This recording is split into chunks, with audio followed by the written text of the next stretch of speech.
award goes to the senior with the highest scholastic average during the past 4 years. It is my honor to present to you the valedictorian of the class of 2011, Gabrielle Jacobson. Yeah, babe!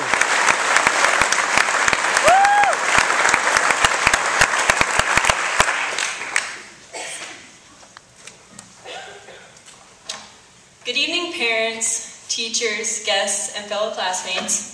I'm so proud to be able to say that I've been named the valedictorian of the class of 2011.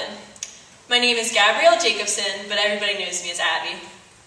Let me start by saying I've worked very hard to become valedictorian. It took a lot of blood, sweat, and tears.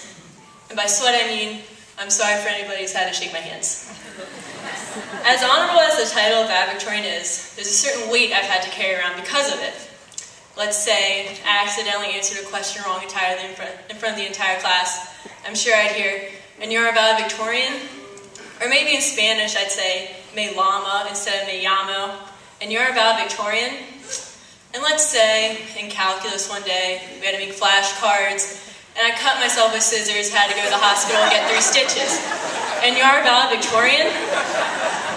Well, it's not funny anymore.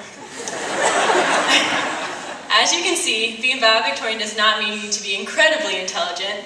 I know we think I'm the smartest person graduating today. Maybe the best at bribing teachers, yes, but not the smartest. It takes all kinds to be a valedictorian. I'm standing in front of you today because I did things my own way. I'm sure everyone thought my chances of being valedictorian were shot. My mom dropped me on my head when I was only 3 days old. But I showed them I turned out to be smarter than the average bear. When I was younger, I figured out the kind of work ethic that I have. Let's face it, the people that know me know that I'm a procrastinator, as Anne mentioned. I cannot remember any project or paper that I didn't do the night before it was due. But in the end, I'd always see the grade that I wanted. Procrastination is a delicate art that I've mastered quite well. For instance, I was still writing this speech yesterday at graduation practice, but I managed to get it done. Procrastination isn't a method that works for everybody, but I just love the thrill of it. There's a dull urgency in the air at first when I'm watching TV and updating my Facebook status to say, I should really be doing this paper right now. And then I look up at the clock, and that's when the panic starts to set in. Then I think, well, I'll get started after this snack break. Finally, at the last moment possible, I crank out a grade 8 paper, citations included. Procrastination is the reason why I took so many AP classes, because with AP classes comes tons of work and lots of late nights of sheer panic. Being a valedictorian has taught me many things, but the biggest lesson I've taken away from this whole experience is I don't have to follow the crowd to be successful. I mean, one of my nicknames is Weird Girl, so obviously I like to do things my own way. I have principles that I stand for, and if that means I have to sit in the second row and wear a white collar, then so be it. I think that anyone who wants to be successful in life needs to stand for something. But back to the reason we're all here. There are some incredibly talented young people standing behind me. The class of 2011 is full of bright minds that will lead our generation to the future in all different aspects. Maybe in teaching, medicine, welding, or anything else. The innovative minds that will be behind it are standing right here. Although our future is bright, there will surely be obstacles along the way. We, as a graduating class from Colonel Richardson, know a lot about overcoming obstacles. For example, we've made it through the challenges of all this renovation, from having to dodge parts of the ceiling when we're walking down the hallway, or taking tests in a classroom where the jackhammer noise is close to unbearable. Those who don't know, the decibel level of the jackhammer is around 120. The safe level of exposure is about 85 decibels. Take that north high, even our eardrums are superior to yours.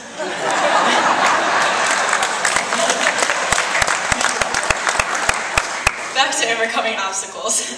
Besides the construction, this class has prevailed through other hindrances. Maybe the threat of ridding certain AP classes because of low sign-up, or 1,001 restrictions in trying to hang up just one poster for prom, or figuring out a way to be the only class responsible enough to have one lunch for all 4 years. We accepted these challenges, among others, and accomplished them with great eagerness. Luckily, we've had a great cheer squad comprised of loving parents, staff, and teachers who've helped us along the way. It also helps that we've been able to be inspired by our own principal ability to overthrow his own difficulties. As freshmen, we are greeted by Mr. Simmons, and I'm proud to say that we'll be Dr. Simmons' first graduating class.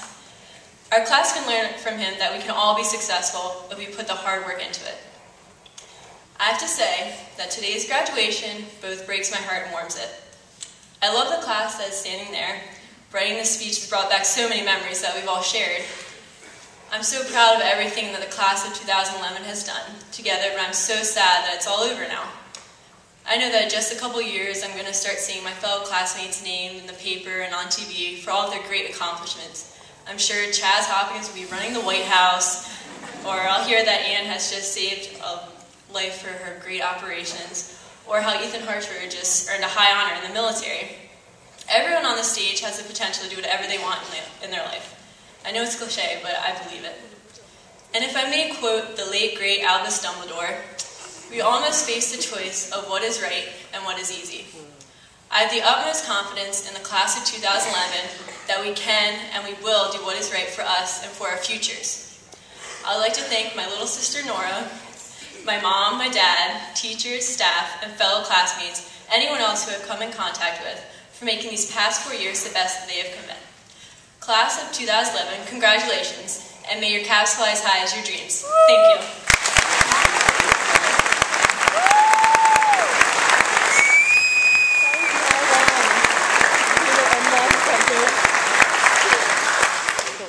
Before we carry on with the rest of tonight's ceremony, I'd like to present our advisor, Ms. Scott, with a gift on the behalf of the class of 2011.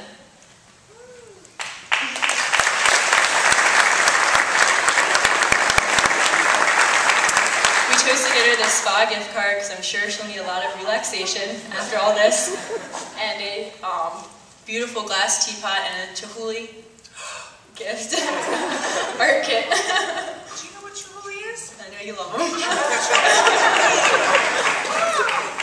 You're welcome.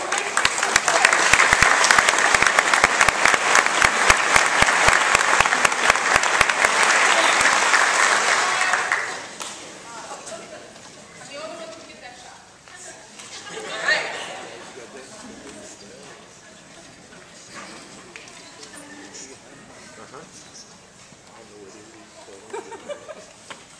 Okay, because I'm sure I'm not. When she said, ladies and gentlemen, that her hands sweat, she wasn't kidding. Don't you like the new podium? It's a cool podium. All right, that's Chihuly, for those of you that don't know, is an artist who resides in Washington State, and he does glass blowing, and I've actually seen a few of his pieces real life, and they're absolutely wonderful. If you look, you know, it's a funky way to spell it, and don't ask me to spell it because I'm the world's worst speller. You guys know that. You guys know that too. But yeah, Google him. He's cool. He's cool. I'm now to speak on the advisor's address. I'm your advisor, guys. Hi.